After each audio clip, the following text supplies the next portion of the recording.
I was about 18 weeks along in my pregnancy, and we got the diagnosis that she had several issues with her body that made her what they considered incompatible with life. And it was in the winter. I remember they actually scheduled a termination for that day or the next day, and they just said, you'll have a very different shape when you go home, because this is something we need to do. Basically, from a human perspective, there was no point in carrying her because she couldn't survive the diagnosis. But we really, of course, that wasn't something that we felt like we wanted to do, and we wanted to give God the chance to perform a miracle. So we decided to carry her. And it was an amazing time when I was pregnant with her, because we made the girls a really big part of it. And we kind of sat them down and said, we don't know how long we're going to have with Audrey, but we have her right now. And so we're going to live life with her. And we asked them what they would want to do while we had her. And one of our daughters really wanted to show her Cinderella's castle.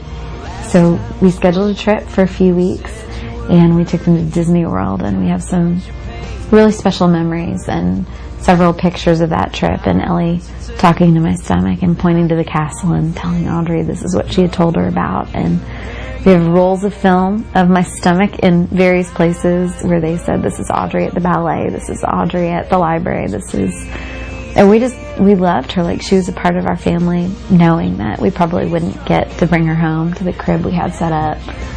And I ended up having a C-section. I delivered her on April 7th, and she lived for about 2.5 hours.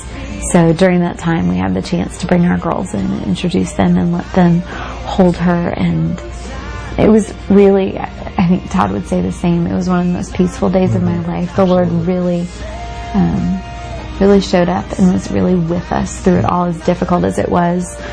And we all, as a group, I just remember singing hymns over her and praying for her. And I had told the nurse that I would like for her to be very subtle because they would come in and check the heartbeat every so often, and it was slowing down pretty rapidly. And I just asked her if she could be subtle about it, because the girls were around. I didn't want it to alarm them. We had prepared them, but that can be a very scary thing. So there was a time about 2.5 hours after she was born that the nurse came in, and my daughters were all on the bed with me, and they were all looking at her, and the nurse just took her heart rate and kind of looked at me and just nodded her head. And so I knew that she was gone at that point. And it was incredibly difficult, but there was something so profound about that moment, and recognizing even then that I had been a witness to someone leaving my arms and going straight to the Lord. And I did explain to the girls a few minutes later that she had left. And I feel like we had prepared them very well for it.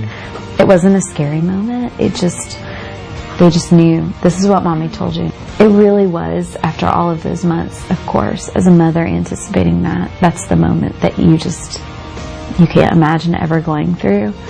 And I felt like the Lord was so faithful in giving us peace in that, what really could have been one of the most traumatic experiences. And we definitely grieved it later, but I'm so grateful that during that time with her, we were able to really enjoy her and love her in a short amount of time.